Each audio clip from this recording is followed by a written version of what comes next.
할렐루야. 예, 큰 소리로 할렐루야. 예. 다 같이 제목을 한번 읽어보겠습니다. 시작.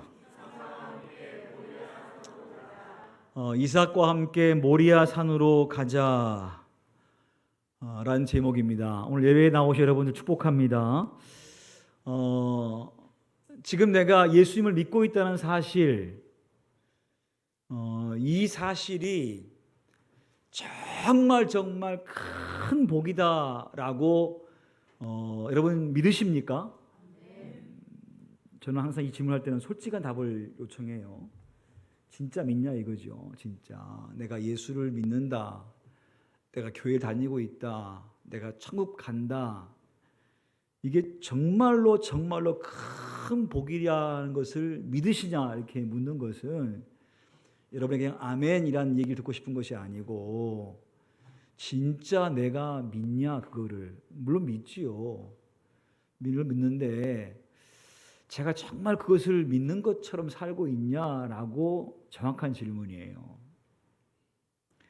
전 제가 이 질문을 할 때마다 느끼는 건 뭐냐면, 저는 이렇게 답을 해요. 잘 모른다. 물론 복이라는 거 알아요. 진짜 큰 복이라는 것도 제가 압니다. 근데 진짜 아냐? 라고 물으면 잘 모른다. 그게 얼마나 큰 복인지를 잘 모른다. 여러분은 어떠신지 모르겠어요. 여러분들은 목사님 되셔가지고 그것도 모르십니까? 이렇게 반문할 수 있을지 모르겠습니다만은, 그럼 언제 알 것이냐? 이게 진짜 큰 복이라는 사실을, 내가 예수를 믿는다는 거, 이 사실이 진짜 큰 복이다라는 것을 언제 알 것이냐 하면, 그리고 내가 지금 이렇게 예수 믿는 거에 대해서 진짜 후회를 언제 할 것이냐? 정말 후회스럽다, 이거 언제 할 것이냐 하면, 제가 답하기로는 그래요. 천국 가면 할 거예요. 천국 문 앞에 딱 섰어요. 그때 가서야 천국을 보면서, 하나님을 배우면서 내가 여기를 들어갈 수 있다는 사실, 딱 한 가지예요. 예수님을 믿는다는 사실. 근데 여러분, 우리가 이 믿음을 얘기할 때 항상 마음속에 무거운 것이 있어요. 내가 입으로 주여 주여 한다고 해서, 주일날 한번 교회에 나간다고 해서 내가 정말로 예수 믿는 것이냐? 그럼 나의 신앙 속에 열매는 있느냐? 알곡과 가라지를 가른다 했습니다. 염소와 양을 가른다 했습니다. 한 우리입니다. 한 우리 안에 염소가 있고 양이 있습니다. 가른다고 했습니다. 그럼 나는 지금 알곡 신앙인가? 나는 진짜 양의 신앙인가?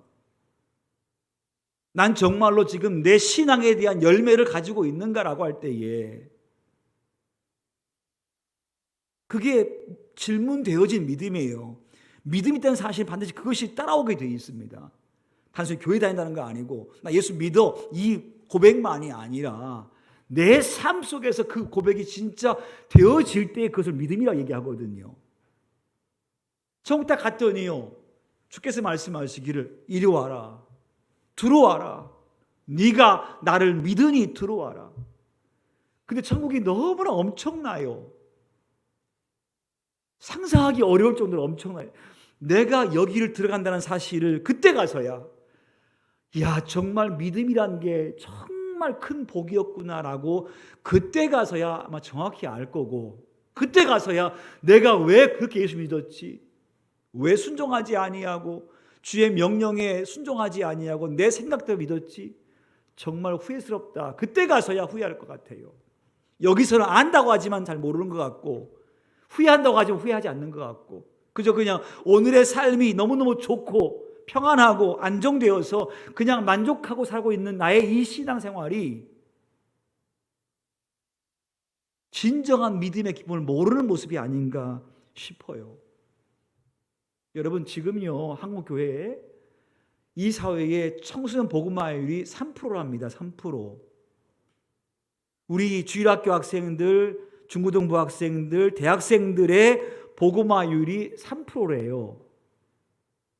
3%면 전도학적 얘기하면요, 미전도 종족이에요. 아직 복음이 안 들어간 땅의 퍼센트의 3%입니다.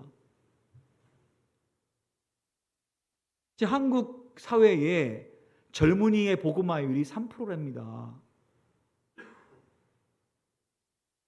여러분, 아이들을 장가 보낼 때, 시집 보낼 때에 어떤 배우자를 여러분들 택하시려고 싶어요? 내 며느리는, 내 사위는 이러한 사회가 됐으면 좋겠어 라고 할 때에 여러분들 첫 번째 꼽는 게 뭐예요? 응? 네, 아마 다 그럴 거예요. 신앙이라고. 예수 믿는 배우자, 며느리, 사위 많았으면 좋겠다고 할 거예요. 근데 대학 가서 한 클래스에 보게 되면요, 예수 믿는 젊은이가 3명이라는 거예요. 100명 중에 3명. 불가능해요, 거의. 우리 아이들은요, 예수 믿지 않는 사람을 만날 가능성이 거의 대부분이에요. 지금 이런 상황입니다.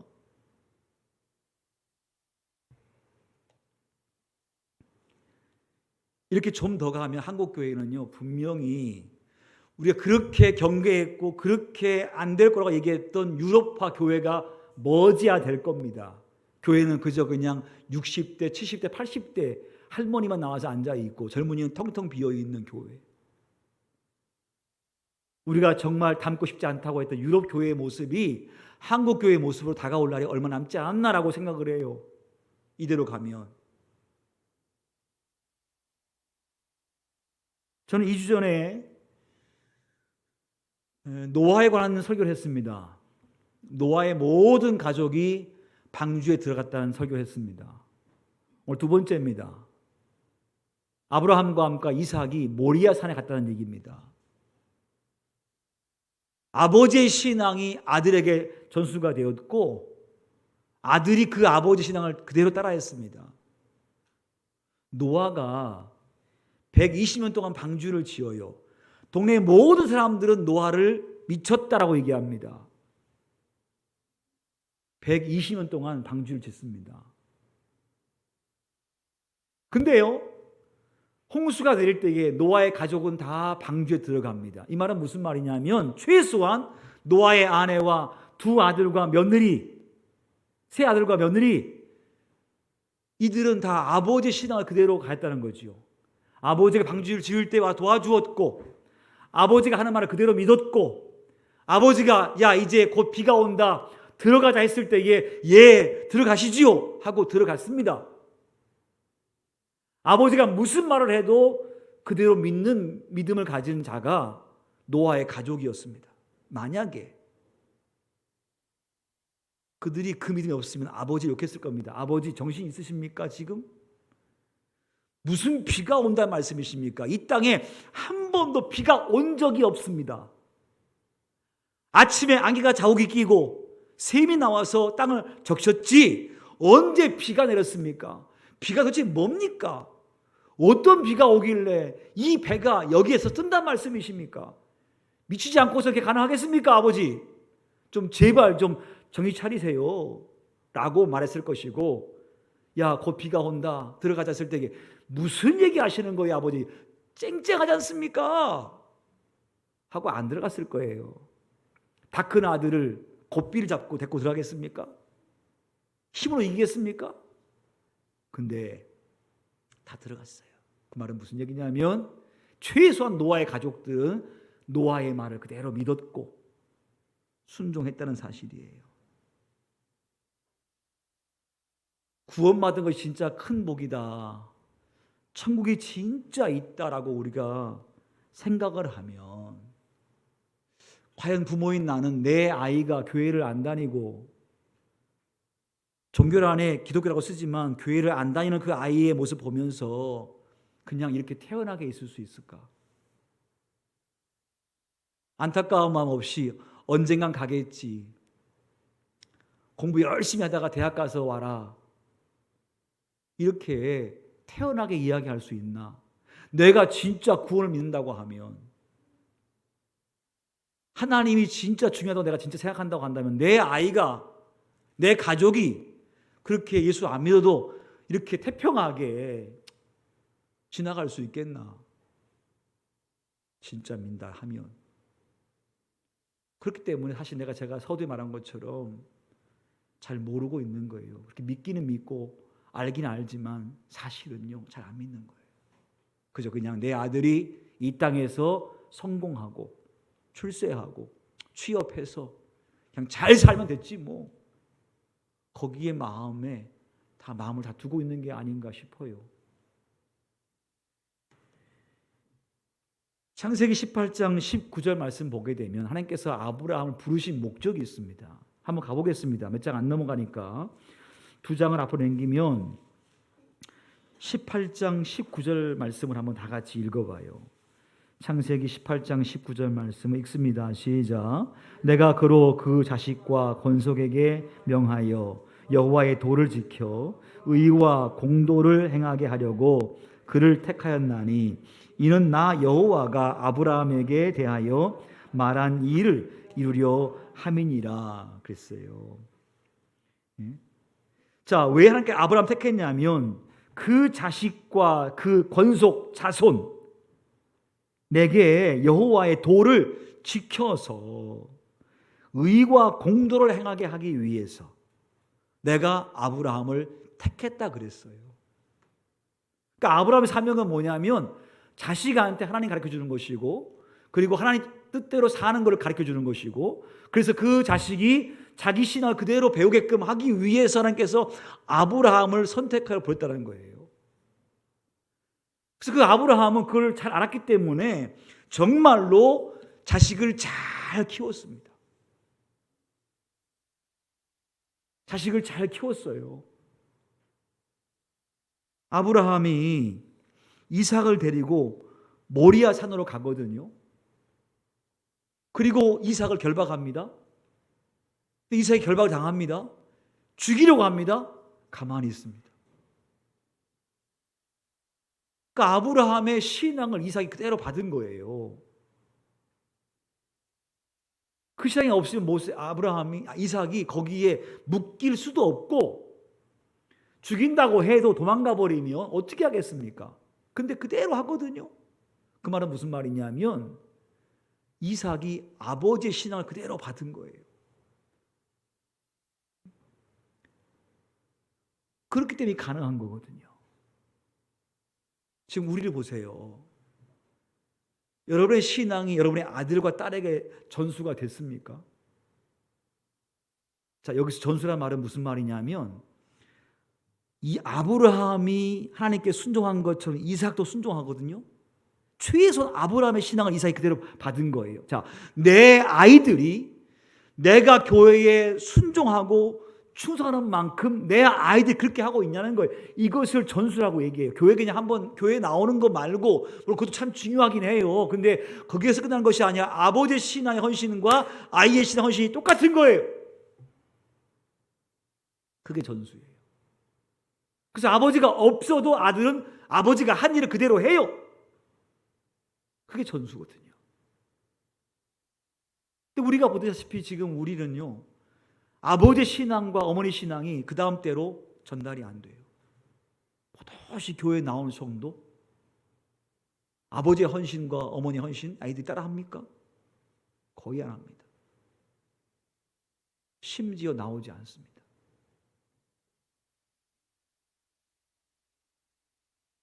어떻게 하면 이것이 가능할 수 있겠나? 아브라함은 어떻게 했길래 이삭이 이렇게 아버지 말씀에 그대로 순종을 했겠나는 거죠. 그럴 때에 우리가 놓치지 말고 잊지 말아야 한 장소가 있습니다. 그게 뭐냐면요, 모리아산이에요. 모리아산. 그러니까 모리아산은 영적으로 말하면 아브라함이 죽는 산이고 이삭이 죽는 산이에요. 모리아산이 어떤 산이라고요? 크게 시작.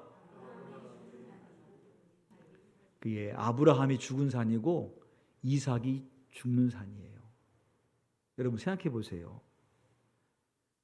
이삭은 아브라함이 100세에 낳은 아들이에요.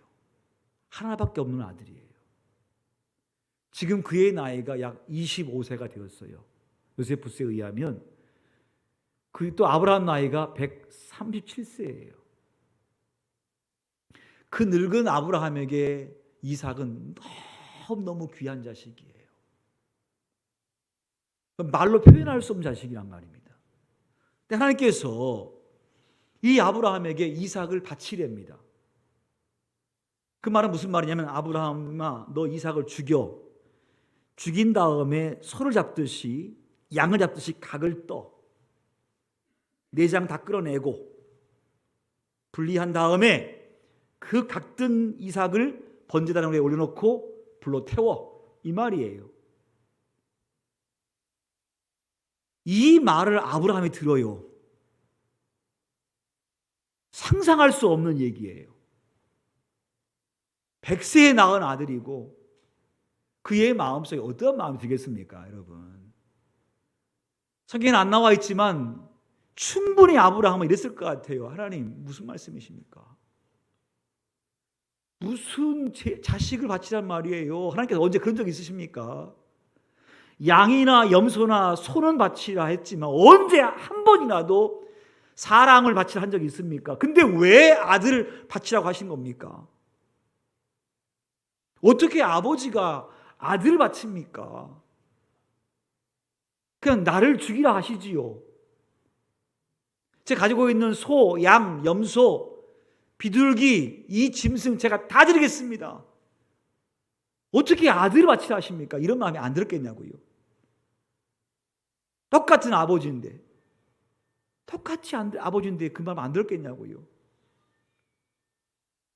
근데 아브라함이 그 말 듣고 그 다음날 일찌감치 종을 시킵니다. 종아 나무를 준비해라. 나귀에 실어라. 그리고 모리아 산으로 가자. 이삭아 아버지와 함께 제사대로 가자 하고 데리고 가요. 주체하지 아니하고 하나님과 무슨 딜하지 아니하고 말 그대로 듣고 가요. 이삭이 가다가 물어봐요. 아버지 여기 장작도 있고 불도 있는데 짐승은 어디 있어요 아버지? 이 질문에 아브라함의 마음이 어떻겠습니까 여러분? 그 답 하실 수 있겠어요? 그때에 아브라함이 이렇게 말해요. 아들아 하나님께서 예비하실 것이다. 그가 진짜 해야 할 말은 야 네가 재물이야. 난 너 죽일 거야. 이 말을 차마 할 수 없으니 하나님께서 예비하실 것이다 라고 이야기를 해요. 여러분 이게 아브라함의 신앙이에요. 설교한 저도 이렇게 마음이 꽉 막히는데 그 얘기 듣는 아브라함의 마음이야 어떠겠어요? 근데 이게 아브라함의 신앙이라고요. 한마디 하지 않아요. 변명의 여지 없어요. 그냥 가는 거예요. 이게 아브라함의 신앙의 태도입니다. 이때가 중요하거든요. 상식에 맞지 않는 요청하실 때에 이해가 안 되는 얘기하실 때에 우리는 그에 대해서 반드시 반문을 해요. 왜 그렇게 해야 되냐고. 왜 그게 필요하냐고. 그러면서 무슨 얘기합니까? 그렇게 할 수 없는 여러 가지 이야기를 해요. 우리 같으면 그럴 거예요. 하나님, 이 아들이 어떤 아들입니까? 100세에 낳았습니다. 제가 애지중지 키웠습니다. 이 아이만큼 귀한 게 없습니다. 그러니 제발 대신할 수 있는 것을 말씀해 주세요. 내 목숨입니까? 그럼 내가 죽겠습니다. 자식은 안 됩니다. 이렇게 얘기하지 않겠습니까? 근데 아브라함은 그런 말 하지 않고 그대로 순종을 해요. 이게 아브라함의 신앙이고 그의 모습이에요. 여러분 코로나 이후에요. 우리가 참 어렵게 살아요. 그렇죠? 경제가 많이 위축되었고 물가는 계속 올라서 정말로 시장 가서 뭐 살 게 없고 뭐 하나 집으면 10,000원씩이고 그러니까 서민들이 살기 정말 어려워요. 그 이때가 되어지면 우리는 어떻게 하면 경제를 좀 줄일 수 있을까, 지출 줄일 수 있을까라고 생각하겠지요. 여러분들 어떻게 이 어려운 시기를 극복해 나가고 계세요? 근데 많은 교회의 상황들이 그런 것 같아요. 여러분은 안 그러겠습니다만은 성도들이요, 삶이 어려우니까 제일 먼저 줄이는 게 뭐냐면 헌금을 줄여요. 11조 빼먹습니다. 띄엄띄엄. 그러다가 안 드립니다. 그러다가 감사헌금도 점점 줄어듭니다. 우리의 삶에 감사할 게 얼마나 많은데요. 왜 그걸 줄이는 거예요? 그러면 그거에 비해서 외출이나 외식이나 다른 것들은 정말로 아끼는가 할 때에 그런 것들은 전혀 문제없이 쓰고 먹고 구입하고 누려요. 근데 헌금은 줄이는 거예요. 뭔가 위기에 봉착했을 때에 그때 내 태도가 곧 내 신앙이에요. 내 생각을 벗어나고 내 상식을 벗어나고 정말로 어렵다고 하는 그 문제가 됐을 때에 내가 어떠한 태도를 보이는지, 그게 바로 나의 신앙이라고 하는 거죠. 주님은요, 이삭을 제물로 드린 것을 받고 싶은 것이 아니에요. 여러분의 물질을 하나님께서 받고 싶은 게 아니라고요. 자, 22장 1절 2절 말씀 가보겠습니다. 22장 1절 2절 말씀 시작. 그 일 후에 하나님이 아브라함을 뭐 하시려고? 시험하시려고 그를 부르시되 아브라함아 하시니 그가 이르되 내가 여기 있나이다. 2절 여호와께서 이르시되 내 아들 내 사랑하는 독자 이삭을 데리고 모리아 땅으로 가서 내가 내게 일러준 한 산 거기서 그를 번제로 드리라. 3절 아브라함이 이 아침에 일찍이 일어나 그랬지 않습니까? 예, 일찍 일어나 가는 거예요. 하나님께서 요청하신 것은 이삭을 내가 받겠다는 게 아니라 뭐 하시기 위해서? 시험하시기 위해서예요. 이미 하나님은 이삭 대신에 받을 제물을 이미 준비해 놓으셨어요. 아브라함은 몰라요. 아브라함은 진짜 이삭을 드리려고 했어요. 근데 아브라함이 진짜 그 마음 가지고 가는 거예요. 아브라함의 신앙이 어떠한지 주께서 보고 싶은 거였지요. 이삭을 받고 싶은 것이 아니라 우리에게 뭔가를 요구하실 때는요, 그거 받고 싶은 것이 아니라 우리 마음 받고 싶은 거예요. 네 마음이 어떠냐? 정말 중요한 것, 정말 귀하게 생각할 그거 내가 요청할 때 줄 수 있겠느냐? 아브라함은 그 요청에 대해서 전혀 반문하지 아니하고 순종합니다. 시험에 통과한 거죠.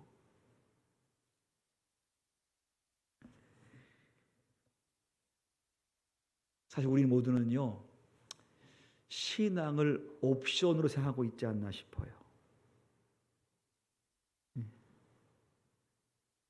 따라합시다. 신앙은 옵션이 아닙니다. 다 알죠, 그죠? 근데 우리가 한번 생각해 보세요. 신앙을 옵션으로 생각하지 않나요? 자식도 중요하고 하나님도 중요하고 집도 중요하고 교회도 중요하고 하나님도 중요하고 내 삶도 중요하고 뭐냐면 옵션이에요. 신앙은 내 필요에 의해서 필요한 거예요. 지금 우리의 아버지의 신앙, 어머니의 신앙이 이 정도기 때문에 사실은 이 신앙이 자식한테 안 가는 거예요. 자식은 다 보고 있잖아요. 우리 아버지는 저도 부끄러워요. 제가 이 설교한다고 해서 제가 뭐 잘해서가 아니에요. 설교는 해야 되기 때문에 하는 거죠. 저도 이 설교 준비하면서요, 지금 계속 회개하고 있는 거예요. 노아의 방주에 들어가자. 자식을 데리고 모리아산으로 가자. 이렇게 할 때에 저도 회개할 수밖에 없는 거예요.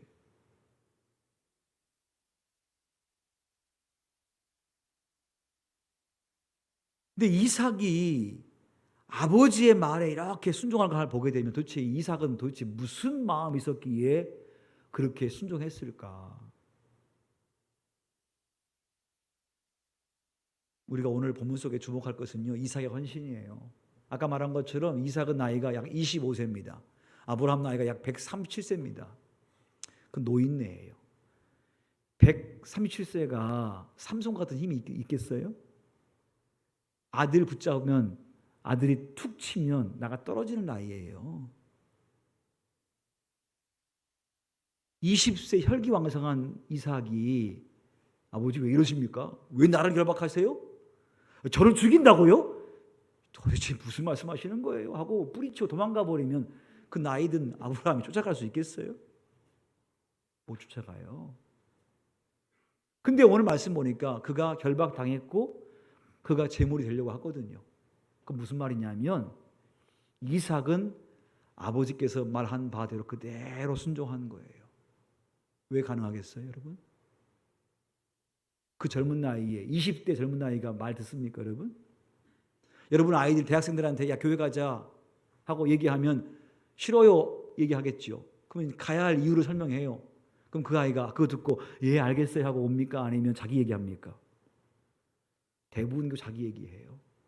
그럼 그 이야기를 아버지가 어떻게 할 수가 없는 거예요. 무슨 말 하는 거야 임마. 이리 와. 잡고 땡겨 데리고 오면 부자 간에 또 모자 간에 정상하는 거죠. 그러니까 못하는 거예요. 정상에서 더 이상 말을 못해요. 아이들이 안 듣니까 괜히 감정 싸움만 되는 거예요. 그게 지금 우리 현실이 아닙니까? 근데 이삭은 어떻게 해서 이렇게 아버지가 묶을 때에 묶이고 누우라니까 눕고 칼 들었으니까 가만히 있고 이게 왜 가능하냐고요.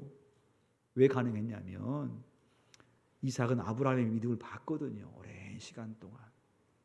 우리 아버지 아브라함이 어떻게 하나님을 섬기는지, 우리 아버지 아브라함이 어떻게 하나님께 순종하는지를 오랜 시간 다 봐왔어요. 그리고 하나님께서 아브라함에게 복 주신 걸 봤어요. 그러니까 아브라함이 안 하나님을 이삭이 다 알고 있다는 사실이에요. 그래서 이삭이 그렇게 순종하는 거예요. 성도 여러분, 지금 부모의 신앙이 참 중요해요. 부모인 여러분들이 주일이면 교회를 꼭 가고 아침과 저녁으로 늘 기도하면서 자식을 위해서 기도하면서 그들을 위해서 중보해주고 비록 말을 안 들어도 끝없이 기도하는 어머니 모습, 교회를 사랑하되 열심히 교회에 나와서 예배 참석하고 봉사할 사항에서 봉사하고 또 주의 종을 존중하는 마음 가지고 사랑의 마음 가지고 대하고 집에서 어떠한 얘기하더라도 목회자를 욕하지 아니하고 중보해주고 그걸 아이들이 다 보지 않습니까? 그러면 지금 비록 교회에 안 나오더라 할지라도 그 아버지의 신앙, 어머니 신앙 보고 그 아이들이 언젠가는 따라하지 않겠습니까? 최소 우리 마음속에요. 욥의 마음이 있다고 한다면 욥은 그랬어요. 당대 의인 욥은 그랬습니다. 잔치를 벌려요. 생일 잔치를 벌이면 반드시 욥은 아이들 숫자대로 제물을 준비해서 하나님 우리 아이들 우리 딸들 죄를 용서하시고 이들이 신앙 안에서 잘 살게 해달라고 욥은 최소한 자식을 위해서 늘 제물을 드리면서 기도하는 사람이었어요. 그래서 욥에게 어떠한 시험이 와도 더 나중에 복되는 그런 복을 받지요. 지금 당장 아이들이 교회 안 나와도 우리가 절대로 포기하지 말아야 할 것은 뭐냐면 자식을 위해서 마음 다하여서 물질을 들여가면서 충성을 다하면서 기도하는 기도는 절대 멈추지 말고 엄마 뭔 기도 이렇게 많이 해? 아빠 무슨 기도 이렇게 많이 하세요? 나 기도 너 교회 다니라고 너 꼭 예수 믿으라고 나 그것 때문에 기도 많이 한다. 엄마 그렇게 하지 마 라고 얘기해도 꾸준히 하면 그 어머니 기도가 그 아버지 기도가 아이에게 전달이 안 되겠냐고요. 최소한 지금은 당장 못 나와도 내가 정말 구원을 믿고 천국을 믿고 하나님의 상급 믿는다고 한다면 우리가 이렇게 느슨하게 언젠간 나오겠지 뭐. 직장 잘 들어가서 잘 됐어. 뭐 만족이지 뭐. 이렇게 얘기해 버리면 나는 정말로 구원받은 사람 맞나? 천국을 진짜 믿나? 반문할 수밖에 없어요. 자, 오늘 우리가 읽은 본문의 말씀은 뭐예요? 우리가 정말 좋아하는 말씀이에요. 자, 10절 말씀, 17절 말씀 볼까요? 17절, 18절 시작. 내가 내게 22장 17절 시작. 내가 내게 큰 복을 주고 내 씨가 크게 번성하여 하늘의 별과 같고 바닷가의 모래와 같게 하리니 내 씨가 그 대적의 성문을 차지하리라. 또 내 씨로 말미암아 천하 만민이 복을 받으리니 이는 내가 나의 말을 준행하였음이니라 하셨다 하니라. 아멘. 좋죠. 주께서 말씀하시 아브라함아 네가 내게 이렇게 순종했으니 내가 너에게 큰 복을 주겠다. 그냥 복도 아니고 큰 복을 주겠대요. 네 씨가 하늘의 별처럼 바다의 모래처럼 많게 할 거래요. 그리고 네 후손이 적군의 성문을 얻겠다는 겁니다. 땅을 차지하는 거예요. 그 다음에 너로 말미암아 네 씨로 말미암아 만민이 복을 받을 것이다. 이 놀라운 축복을 지금 하나님께서 아브라함에 하시는데 왜 했냐면 네가 이같이 행하여 그랬어요. 16절 중반에 이같이 행하여 그 다음에 뭐라고 그랬습니까? 이는 내가 내 말을 준행하였음이라 그랬어요. 아들 바쳐라 했더니 그가 그대로 행한 거예요. 그대로 준행한 거예요. 그때 하나님께서 말씀하신 아브라함아 네 아들을 손대지 말아라. 내가 네 마음을 알았다. 쇼하는 게 아니라 진짜인 걸 알았다. 그래 내가 너에게 복을 주마. 내가 너로 큰 복을 받게 할 것이다. 네 후손이 하늘의 별처럼 많게 할 것이다. 네가 권능인 자가 되어서 적군의 땅을 차지할 것이고 너로 말미암아 만민이 복을 받는 복의 근원 될 것이다. 할렐루야. 원하옵기는 아직 우리가 힘들고 어렵지만 지금부터라도 기도 시작합시다. 내 아들 내 딸을 위해서 신앙을 잘 설 수 있도록. 그래서 그 자식과 함께 모리아 산에 올라가서 아브라함이 죽고 이삭이 죽는 것처럼 그렇게 부모와 자식이 신앙을 잘함을 통하여서 여러분 삶 속에 하나님께서 100배로 주시는 축복, 1000배의 복을 받는 은혜가 있기를 간절히 축복합니다.